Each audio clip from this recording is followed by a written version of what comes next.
S2 beauty and kitchen টিপসে সবাইকে স্বাগত। আজ আমি আপনাদের দেখাবো নারকেল নাড়ু। একই দিনে একই টাইমে খুব কম সময়ে কি করে দু রকম প্রসেসের নারকেল নাড়ু আপনারা বানাতে পারেন, সেই প্রসেস দুটো একই দিনে আমি দেখাবো। সামনে লক্ষ্মী পুজো আসছে, লক্ষ্মী পুজোতে বাড়িতে বানিয়ে লক্ষ্মী ঠাকুরের ভোগে দিতে পারবেন কি করে দু রকম নাড়ু। চলুন দেখা যাক কি করে নারকেল নাড়ু বানানো যায়।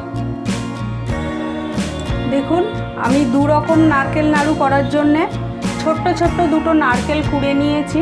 একসঙ্গে দুটো নাড়ু করব, তাই আমি আস্তে আস্তে অল্প করে একটু জল দিয়ে দিলাম। জলটা গরম করে নেব। দেখুন জলটা ফুটছে। এবারে আমি এই নারকেল দুটো কোড়াগুলো দিয়ে দেবো। একটু নাড়ুটা বেশ ভালো হয়, পাকটা ভালো হয়। যে কেউ এই পদ্ধতিতে, যে কেউ বাড়িতে যারা একেবারেই কোনো দিন নাড়ু বানায়নি তারাও বানাতে পারবে এই পদ্ধতিতে। আমি এবারে একটু ঢেকে দেব। তার আগে এই 3-4টে এলাচ হাত দিয়ে ফাটিয়ে নিয়েছি এবং ছোট ছোট টুকরো করে নিয়েছি। এই এলাচগুলো দিয়ে দেবো। যেহেতু এই নারকেলটা আমি দুভাগ করব, একটু গুড় দিয়ে হাফ করব আর চিনি দিয়ে হাফ করব, ওই জন্যে আমি এলাচটা এখনই দিয়ে দিলাম। এবারে এটা আমি ঢেকে দেব। দেখুন, আমি ওই গরম জলটা দিয়ে ফুটিয়ে একটু নারকেলটাকে সামান্য একটু সিদ্ধ করে নিয়েছি, বারবার নাড়াচাড়া করে। এবারে এই তুলে নিচ্ছি, আর একটা ভাগ আমি চিনি দিয়ে করব। এই হাফ তুলে নিলাম আর হাফ রাখলাম। 250 চিনি নিয়েছি, এই 250 চিনি দিয়ে দিলাম। এবারে আমি বারবার নাড়াচাড়া করব। এবারে আস্তে আস্তে চিনিগুলো গললে নাড়ুর পাক আসবে।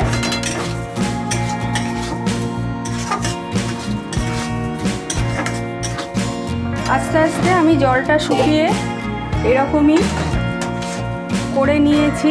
আস্তে আস্তে যতক্ষণ না এর পাকটা হবে ততক্ষণ আমি এরকম নাড়াচাড়া করব।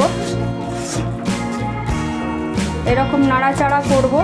যখন একটু টাইট হয়ে আসবে পাকটা তখনই আমি নামিয়ে নেব। আপনারা বাড়িতে এইভাবেই করতে পারেন। একই দিনে দুটো পদ্ধতি, সহজ পদ্ধতি, আপনারা একই দিনে দুটো পদ্ধতি করতে পারেন এভাবে দু রকম নাড়ু। আমার এটা দেখুন টাইট হয়ে গেছে, একেবারে টাইট হয়ে গেছে। দেখুন এবারে আস্তে আস্তে নাড়াচাড়া করতে করতে এবারে আমি নামিয়ে নেব। এটা চিনিটা আমি একটু পাকটা বেশি করছি নাড়ুটা টাইট হওয়ার জন্যেই।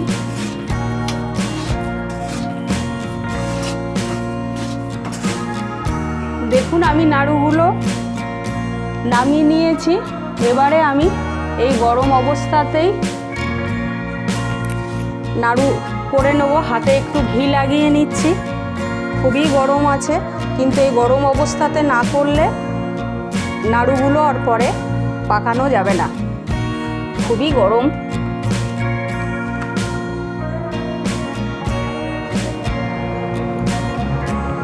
এই নাড়ুটা পাকিয়ে নিতে হবে।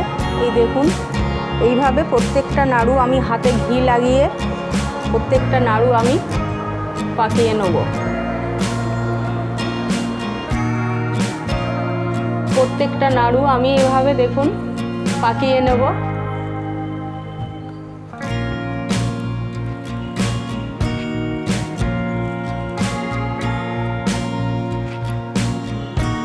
খুবই গরম।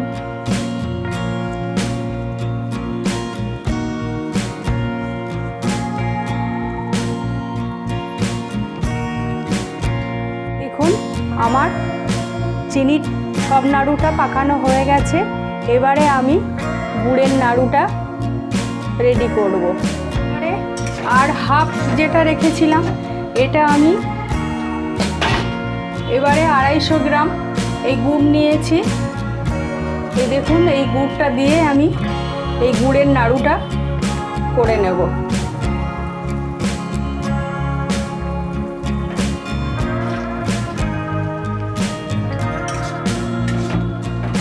একই দিনে আপনারা এই দুটো প্রসেসে দু রকম নাড়ু করতে পারেন, এমন কিছু জটিল ব্যাপার নয়। আপনারা একবার বাড়িতে এভাবে বানিয়েই দেখবেন। লক্ষ্মী পুজোয় ভোগে দেওয়ার জন্য দু রকম নাড়ুই দিতে পারবেন, বাইরে থেকে কিনতে হবে না। গুড়টা দেওয়ার জন্য একটু জল জল মতো হয়ে গেছে, আবার আমি নাড়াচাড়া করতে করতে টাইট হবে।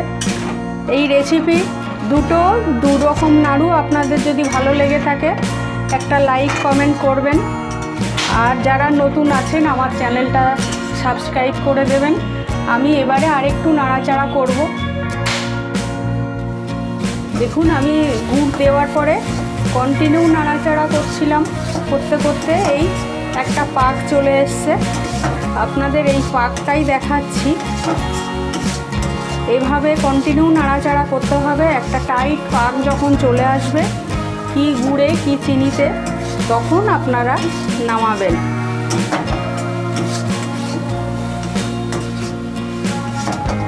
দেখুন একেবারে টাইট হয়ে এসছে। আমার এই গুড়ের নাড়ুটাও হয়ে গেছে, এরকম টাইট হবে। দেখুন এরকম টাইট হবে, তারপরে আপনারা নামাবেন। চিনিরও ঠিক সেম এরকমই। ধৈর্য ধরে দেখার জন্য আপনাদের অনেক ধন্যবাদ। আপনারা সুস্থ থাকবেন, ভালো থাকবেন। এবারে আমি এটা নাড়ুর পাক দিয়ে নেব। দেখুন এর নাড়ুটাও সেম এভাবে আমি এবারে পাকিয়ে নেব। হাতে ঘি লাগিয়ে নিলাম। এবারে এরকমভাবে ছোট্ট ছোট্ট করে এই দেখুন প্রত্যেকটা আমি এভাবে পাক দিয়ে নেব। আমি একটু ছোট বড় করব, ছোট সাইজ বড় সাইজ করব ইচ্ছা করেই। আপনারা যে কোনো একটা সাইজেই করতে পারেন। আপনারা হাতে ঘি লাগিয়ে নিলে অবশ্যই গরম লাগবে, কিন্তু গরমটা একটু কম লাগবে। এভাবে হাতে যদি ঘি লাগিয়ে নিয়ে সবকটা পাক দিতে পারেন। এবং দু রকম নাড়ু আমার হয়ে গেছে। দেখুন রেডি করা হয়ে গেছে। একই দিনে একই সময়